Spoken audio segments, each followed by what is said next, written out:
Aloha. Welcome to a special edition of Wednesdays with Willa. I am your host, Willa White, and this is my weekly podcast show that airs on Wednesday mornings at 10 a.m. on my Facebook page, Willa White Medium. It also gets uploaded to my YouTube channel later, and it goes out audio-only version on blogtalkradio.com/Lilydale Radio. So you've got lots of different ways that you can tune into my show. And it's a wonderful experience that I share with my special guests. It's an opportunity to explore spiritual topics, usually relating to spiritualism, mediumship, healing, faith, family, and more. And I'm delighted to have as my special guest today, Harry Uhane Jim. Hello, Harry. Aloha. Good morning. Good morning. Good to see you. It's great to be here with you. And I'm going to tell you a bit about Harry today and about our topic, which is Hawaiian healing practices. And we'll be bringing a little bit of aloha to you, especially during this winter time. Here in Lilydale, we have definitely over a foot of snow. It's a marshmallow world out there. Yeah. And it's such a great time to also be thinking in terms of the beach and in terms of Hawaii, and that bringing that breath of warmth into our life that we definitely need at this particular time. So Harry and I are going to be exploring that today. Harry Uhane Jim is a Hawaiian kahuna, and he teaches the various Hawaiian healing practices. And I've had the wonderful opportunity to study with Harry in the past, and he's a great, fun, wonderful man. I can't wait for him to share about these things today. He also is an author of books having to do with Hawaiian healing practices, the wisdom of Aloha, and the secrets that are contained in them. So I encourage you to check out Harry's website, harryjimlomilomi.com, so you can definitely enjoy him. So Harry, we're going to be talking about Hawaiian healing practices. I think it's going to be great to share with people. Do you mind if we reminisce a little bit? Absolutely. Good to talk with you. Good to talk with you. Yes. Yeah. It was almost 15 years ago now that I took the lomilomi class with you in Hawaii. And we were on the Big Island, and it was so beautiful to be there and to experience some of the things that you'll be talking about today. And such a beautiful place to be in the hot pond and soak together and bring in a little bit of that Hawaiian spirit that's so needed at this time. So I really enjoyed doing that with you. Yeah. 15 years ago now. 15 years ago. Oh my gosh. I think it was 14 or 15 years ago now. I think for me, that was 20 pounds ago.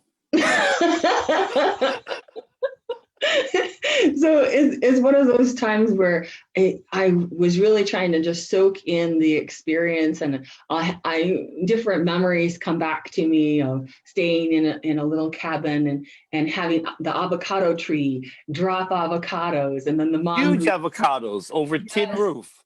Yes. In a really tropical 80-degree high humidity with the ocean next to the hot pond, or a place where you can go and swim safely. Yes. It was a beautiful, almost romantic. At the time, it was very real. You could smell the stink mangoes, and all the mosquitoes would bite you. But it would still be that sensual being in the forest kind of experience. Exactly. And there's a lot of theme balance. I teach. I still do teach some workshops, but there was a lot of expression of how success can be. And so I thought I wanted to start off this morning with this idea that, I live both in Hawaii and Buffalo. And in Hawaii, our definition truly of success, at least from the local culture, not just the Hawaiian culture, because it's been imbued in all people who live there. And it's the idea that the idea of nurture and success is nurture. So that idea singularly is where we come to teach lomilomi or heal people. The other, of course, is what I live up in here with Buffalo, and that is success is measured by accomplishment and standard. And both are very important. But there's got to be some place in your mind where you want to put the success of nurture. I mean, if it's all accomplishment, we're going to get really nurtured because we're going to go back to what serves ourselves. Mm-hmm. Yeah. So I think I wanted to share that with you, that the Hawaiian idea of not only healing, but success is to give all resources to the service of not just your family, but your environment around you. That's so true. And I know lomilomi in particular is something that's available in Hawaiian hospitals. Yes. As a service. Because it's a lifestyle. Yes. And that people will choose that even over Reiki, that they will. You can choose Reiki. You can also choose nowadays laying of hands. Touch has become a language again. It's been wonderful to be in that time between 1960 and 2000. I've been in practice since 1979, really, to 2021. I've seen how massage and lomilomi is some kind of backyard kind of unpracticed thing, and now it's at the front center stage as an ability to connect with each other by touch. Yes. Yeah, it's awesome. Well, I remember that part of that Hawaiian healing class, the lomilomi class that I took with you, that we would volunteer at the International Ironman competition. Isn't that amazing? It was so incredible, that experience of having these people from all over the world that are the top competitors in Ironman, then competing in Hawaii, and, having to swim and bike and run, and they're exhausted, and they come to us, and we did lomilomi on them, and they were able to, reset themselves. Reset, get balance, meet and talk with their people who came with them to support them, and hold that shared moment very cherished. Yeah, working in the tent at the end was a great way to have this workshop. You really remember that? It was the gig is to share aloha. Success as a lifestyle. We really want to see that. I'm so glad you remembered that, because that's so buoyant with joy. Oh, yes. Yeah. Well, I know you wanted to share a chant with people today. Yeah, so, I got to tell you, I'm not going to even try to do a chant in Hawaiian because, Hawaiian language isn't so communicatable. But there is an English translation I'd like to share with you. So I'm going to ask you, just simply repeat after me so we can get an effect of what we're doing is to have fun. Here we go. I don't know. I don't know. You don't know. You don't know. We don't know. We don't know. Here we go. Here we go. So yes, it's a big statement, yeah? That's the English equivalent of the Hawaiian, yes. Yeah, of the Hawaiian, meaning that when you take on a journey, the funniest part is to presume you know what's going to happen. That's right. And accepting that is really accepting the prime directive of what's around us is discovery. It's the central motive for us to evolve. So we want to see ourselves in the future. Yes. That's true. And getting there is a healing technique and a healing approach. And Polynesia, not just Hawaii, has invested thousands of years in accomplishing that. And so that's the gig. Yeah. That's true. And there is this wonderful sense of laughter, that levity, that power of the levity that is so much part of the Hawaiian. Big part of the lomilomi I teach is about the different skill sets that you can accomplish so that you can build a craft of levity. And it's a really critical piece because I got to tell you, I have been a privileged person to be able to talk to dead people kind of normally, and I choose.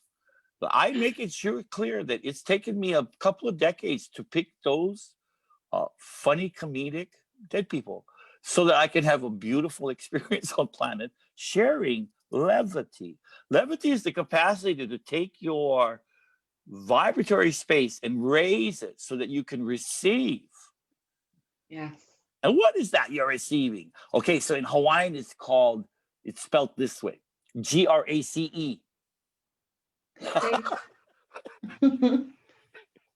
Grace receiving gratitude is the elevator to being present here, now, and evermore. And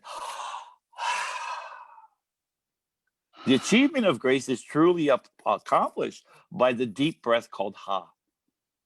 HA is the last part of Aloha. Yeah, grace receiving gratitude means. I was taught by Auntie Margaret Machado.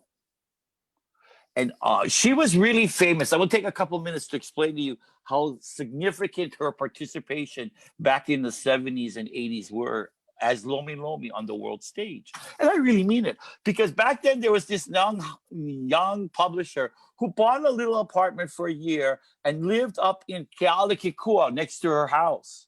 And he had published the first magazine called Massage Magazine. And back then, everybody had to work on telephone lines connecting to cell phones. I forget what they call that. But we don't even have that anymore. It's direct. He would be having 12 issues being published somewhere else in the United States. So he would work to get it all done. And sometimes nobody would turn in material for the book. So he would run down and interview Auntie Margaret Machado. And she would talk about lomilomi and how she experiences lomilomi. And she would talk about aloha. And she would say that the healing power of the Hawaiian people is in the word aloha. And she would express to this guy who said it through his magazine to all the budding massage industries of this world. He would say, aloha means the breath of God is in our presence. E, ah means the divine. Lo, bridge. Ha, the divine's bridge to you is his breath you share with each other. The breath of God is in our presence. And the magic of the touch of lomilomi that she offered to all of us as a pinpoint point is that your hands become loving when you enter the space of grace. And loving hands can actually cure people through the successful activity of nurture. Mm-hmm. Yes. So that has been part of my path to this chant. I don't know, you don't know, we don't know. Here we go. Auntie Margaret really shared that with me in terms of how it all works out, because the only plan is divine. Everything else is entertainment. Yes. Lots of entertainment. People laugh with me because they say, oh, we're going through hard times. I said, hard times are good times. There's only two things happening: hope and opportunity. Mm-hmm. There's only two things happening. Yes. Yes. Unless you're looking at other things. Unless you're really focused on the challenges. When a person comes to me who's feeling sick, they want me to focus on hope and opportunity. They certainly invested in the other issues. But they're looking for a witness in their healing. Yes, they're looking for someone who can experience the levity of how it might feel when accomplishment is achieved.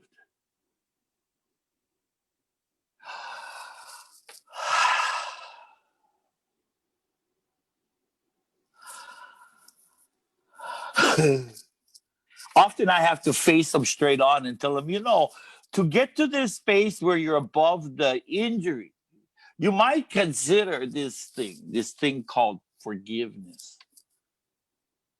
And they look at me like, oh my gosh, who has been talking to him?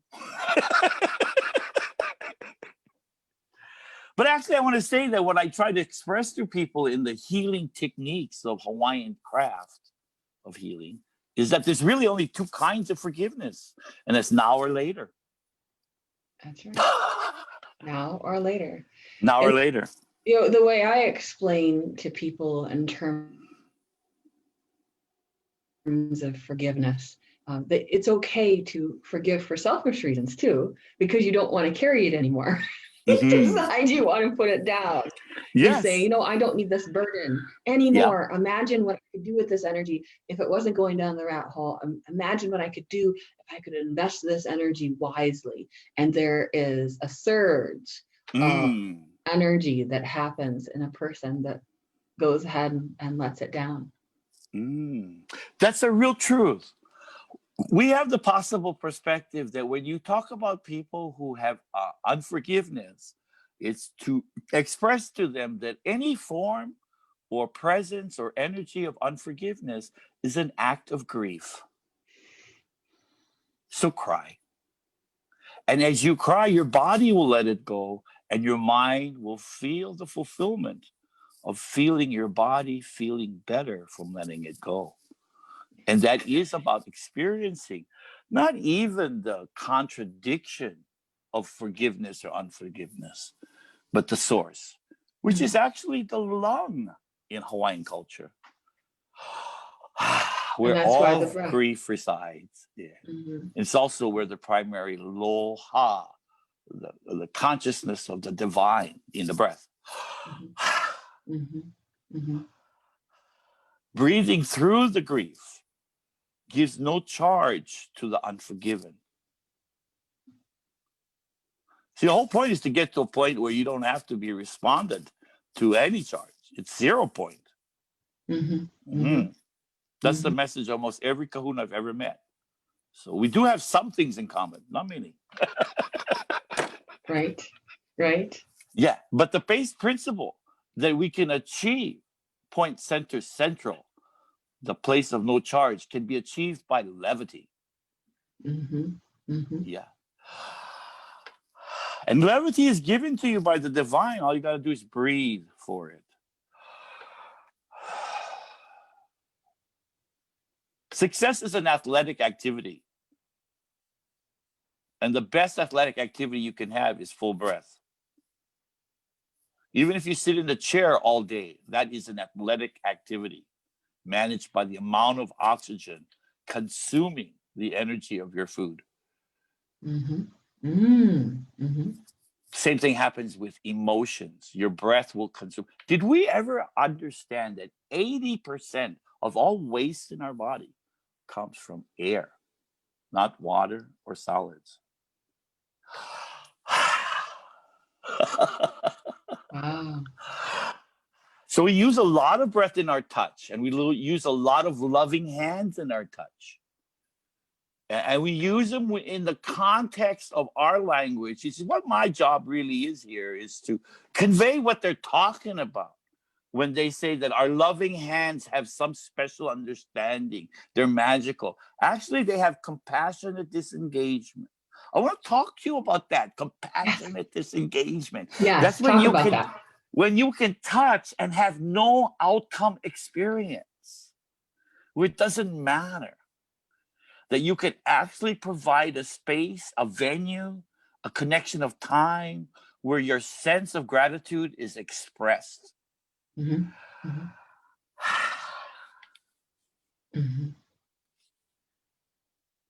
That will give every individual the capacity to witness grief release, pain release, relaxation occurring, heart feeling loved.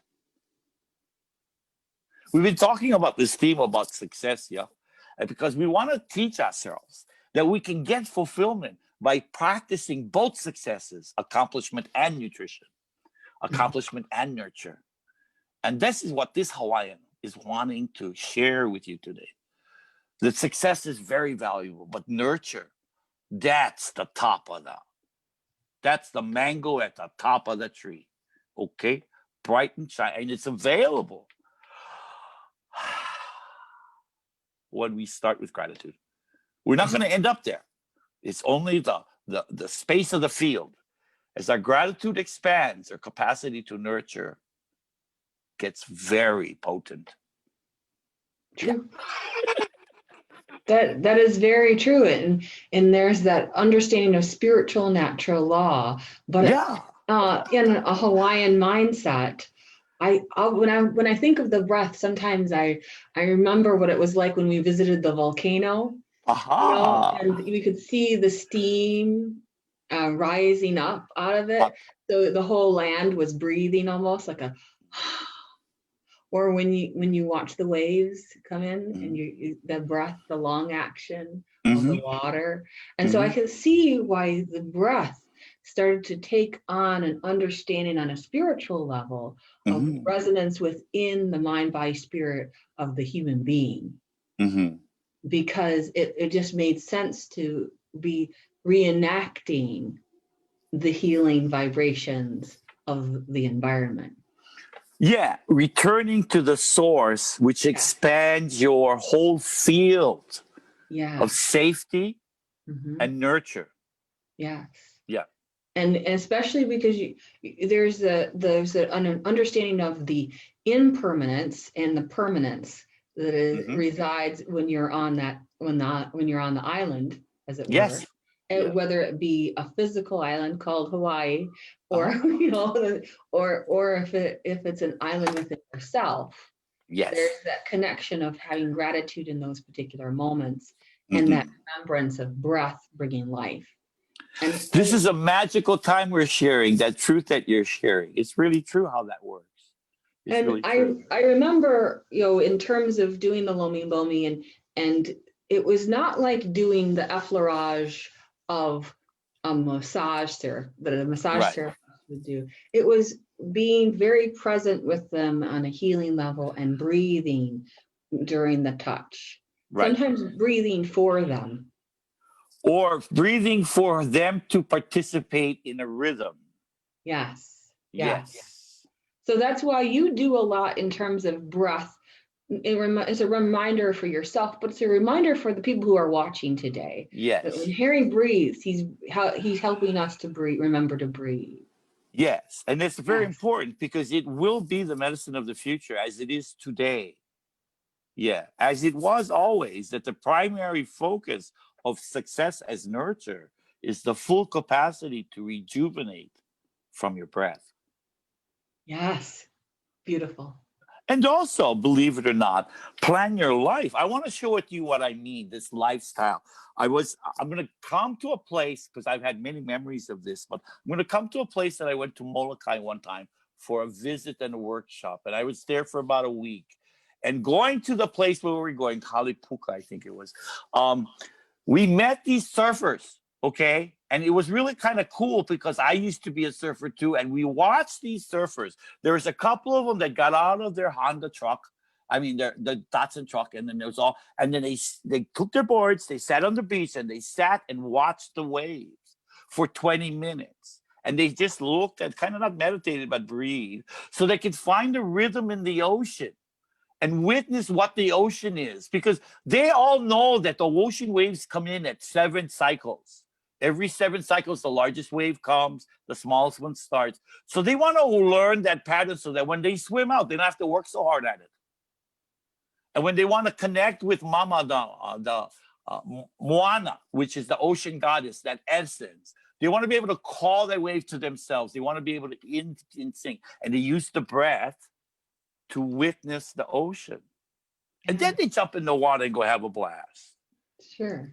Now, what was exciting for me was that's exactly what I used to do when I was 14 years old. I didn't have a truck. My friend did, but we were taught to sit on the beach and cool it off until you're ready to have your breath in full. Then you go swim. Then you take your board in. It makes so much sense to know that there is a preparation of getting yourself into rhythm. Yes. Before entering into a situation. And entering into a healing situation. Yeah. If there were 100 of me, I'd have them be at all the beaches teaching tourists to sit before they go in the water so they don't just thrill and be present with that excitement of the water. It would help. It would help. Yeah.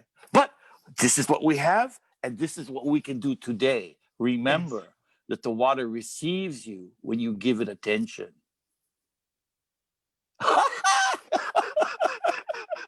That's true. Yes. And the body receives you when you give it attention. Yes.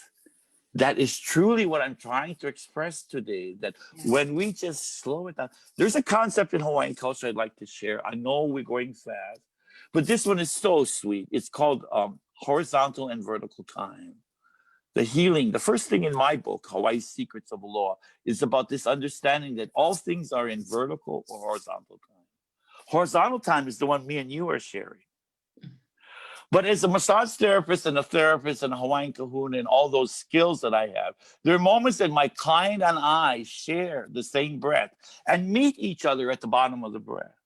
And for a split second, there's a consciousness that happens that we share safety in time being all.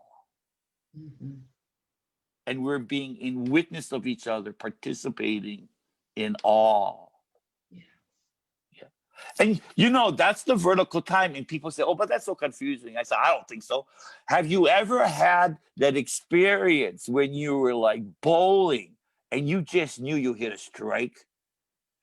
That moment of suspense between what is true and what will be true. That's vertical time. Mm-hmm. Mm-hmm. In Hawaiian culture, they convert all that to two words, ao and po. Ao is the one we're sharing. Mm-hmm. Po is where dream world is and all things are, including all your healing and all your resources to accomplish your service as you committed to. So when we call for vertical time, we go to sleep, dream the truth, our day will be in the time from Po, where all things are. Mm-hmm. Mm-hmm. For us who, we are Ao, right here now. Ao is AU, I am present. I am living in your world too. Po is, I live with the infinite divine. And in service, that's the whole gig of Aloha. You are in service by discovery, not by task, in service by discovery. Wow. It's true. Because as you make those discoveries with the person that you're working with, affecting healing with, that is a discovery that is made in those very special moments. Mm-hmm. That's the gig. That's the gig, as Harry says. That's the gig. Let's tell them a bit about Ho'oponopono. I think it'll yes. Yeah, Ho'oponopono. I know there's a lot of fufala about different interpretations, but mine is pretty simple. I studied from many masters and I've had a lot of fun with it, but it's been important in my life. You know, healing, is Ho'oponopono. Bringing yourself to balance is what it really means. But for me, healing is, there's two ways. Laugh or cry. My favorite technique of Ho'oponopono is a very spiritual rule. It's also used in Hawaiian culture. I think it's used in American culture, and age is a spiritual culture. I'm talking about that concept called embrace the paradox.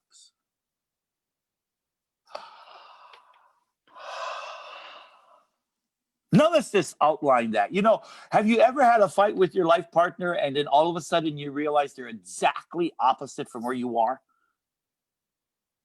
And have you ever taken the next breath and realized that in a couple of days, you'll be on the same side?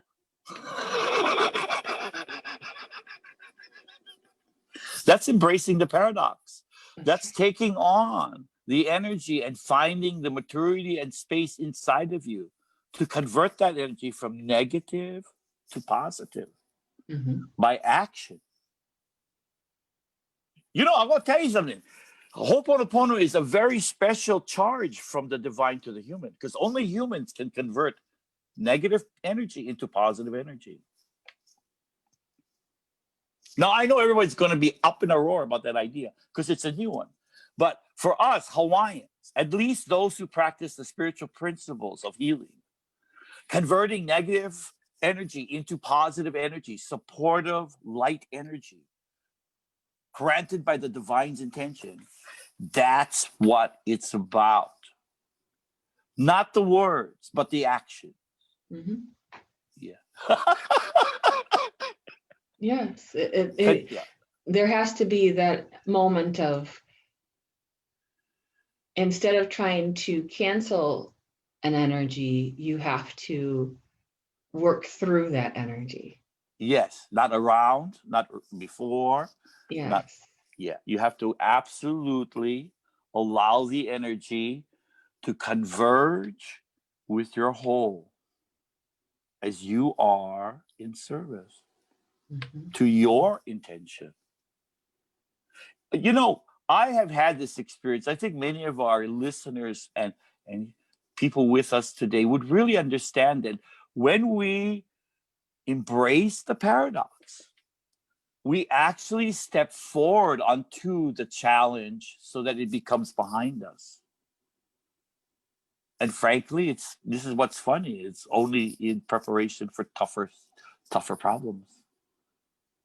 There is that, because once you have crested a certain wave, there's another wave that comes. Yes. That presents the new opportunity. Right. That sends you into another training, a training time, I guess you could say, a spiritual training time. Discovery as service. Yeah. Yeah. Learning as possible. Yeah. You know, I have a lot of sessions, thousands, and every session starts with the same idea. Yes, I don't know, you don't know, we don't know. But I've never had an unsuccessful session. And people laugh, wow, how's that possible? I don't have an expectation.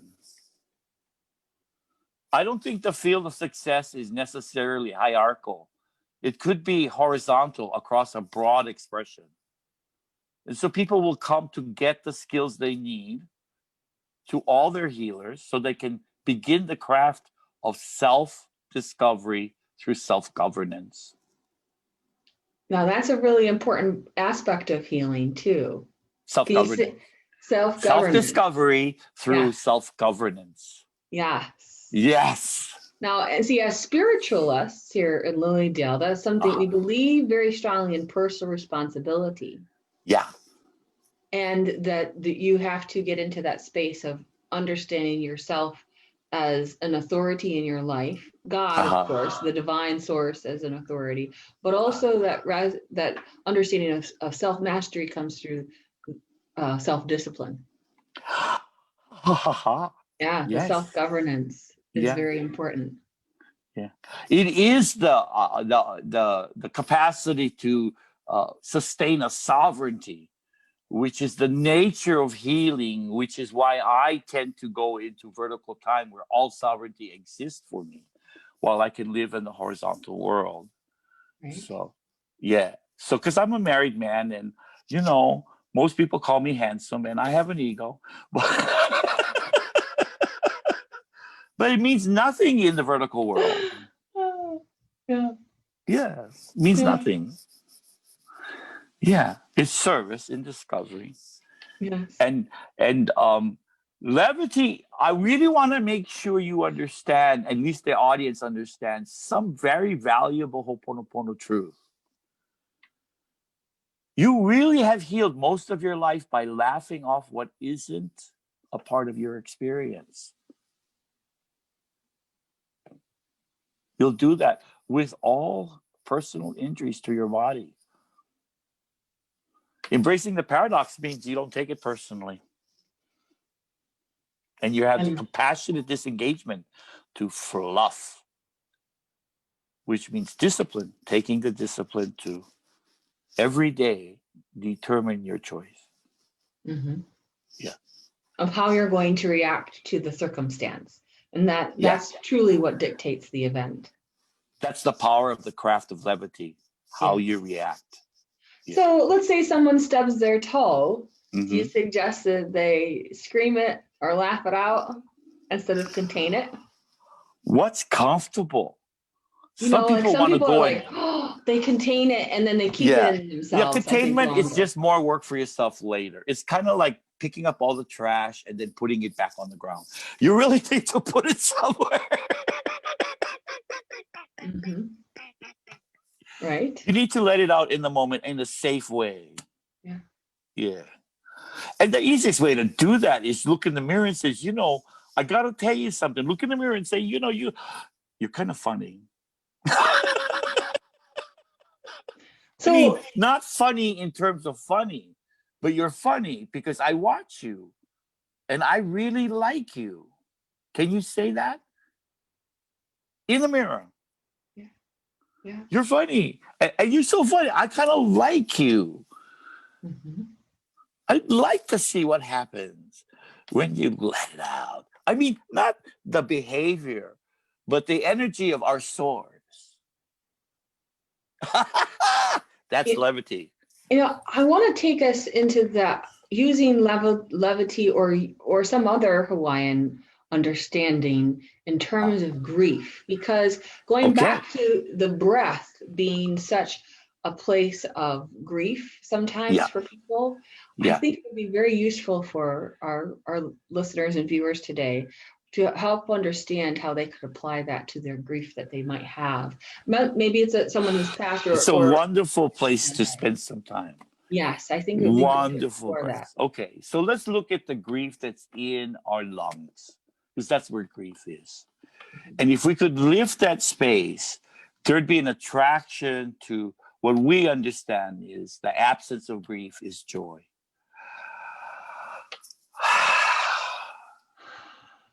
One more time.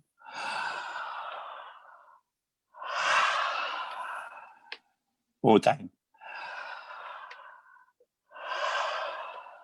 What we'll find is people who are listening to us will hit a standard of how much breath they can take in. Because if they take a little too much in, they'll hit these pockets of emotion that will feel like a change in the river. Now we're facing white water. Yeah. Yeah. So us Hawaiians go like, oh, that's too much. We're just going to park in an eddy. You know what an eddy is? A side corner of the river.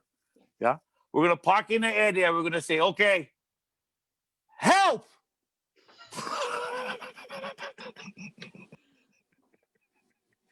I really mean it. The first rule of Ho'oponopono is to acknowledge the primary principle of what Hawaiians all live with as a truth spiritually. And I'm going to say it. It's called calling and feeding. Is they call what they dream to make sure what they want shows up for them. Calling and feeding. Help.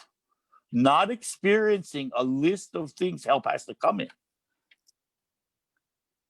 Not defining what help is, but allowing the gut, the body's consciousness to go out into the world and deliver the service of thriving through chaos of congestion in the lung. So I know there's a lot of people who are not Hawaiian and say, well, I'm sorry, please forgive me, thank you, and I love you. And that's a great concept. But the school that I learned from, my grandfather, he said only one thing you need in Ho'oponopono, mean help.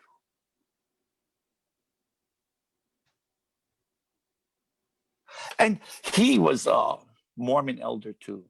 So he had studied spiritual principles. And he taught me that as soon as you find your body in a congestion, call for help and feed it appreciation. Give your body appreciation for taking your being and stopping that action of going into a fight or flight or angst. Be appreciative of your being. Because that's the first person that's going to hear your call for help. Your own body. Oh my gosh. True. The second, of course, is your spiritual presence, which is in contact with all.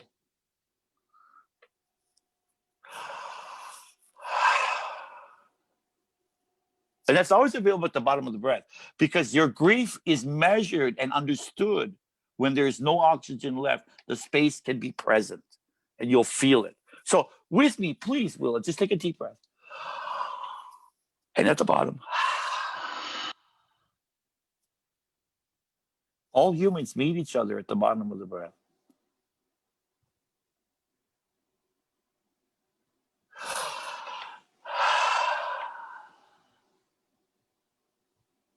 This idea of po must be understood as something that we all share in common. And this is how I understand it. You know, every single living thing on this planet has a signature in the DNA. And it says, I belong to Earth. Every cell of your nose, your hair, your toes, the leather in the car, all say, I belong to Earth. When you have that vastness of humanity as a truth, grief doesn't have a place to congest.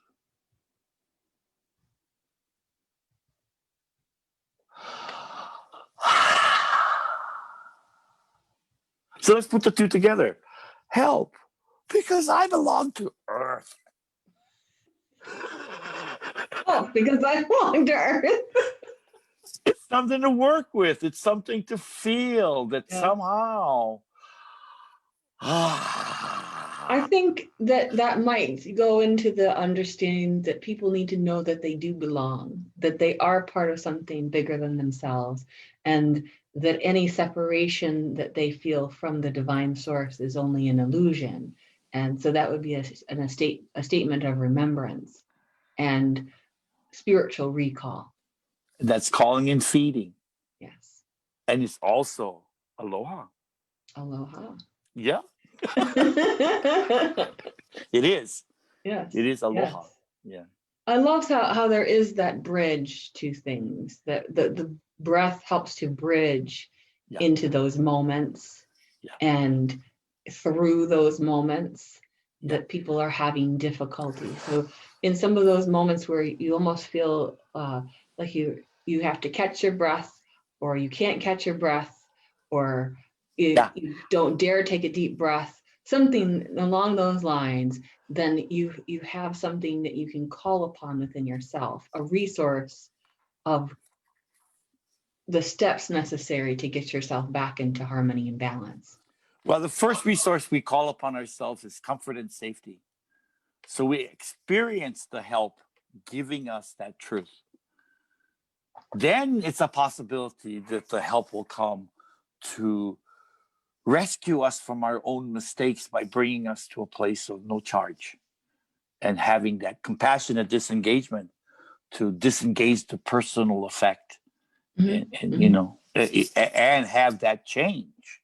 It's the wonderful thing about depending on the respect and dignity of the divine intervention. Yes. It's capable of allowing us to forget. So, you know, it's interesting that you mentioned that, allowing us to forget, because I was reading how important it is for humans to have that ability to forget. Oh my gosh. The people who cannot forget, they actually drive themselves into the ground with obsessive thinking. But if you have the ability, it's called pancreatitis. But if you have the ability to let that be in the past and to let that stay truly in the past and forget, and be able to allow yourself to move into the joy moment, it is a blessing, because then you're in that space of the now. The now is where you have access to pole. Okay. The now is vertical time. Horizontal time is not the now. The distracted space. We love athletics because we have access to now. Humans. Yes. Yeah. We hate dramas many times because it stops now to a long-lasting truth. We stretch now with drama. Right. But it all comes to balance with the breath, because the breath comes to balance. What you see and feel comes to balance. The world experience your balance, which has a tremendous effect on the planet. We are those who convey negative energy into positive energy.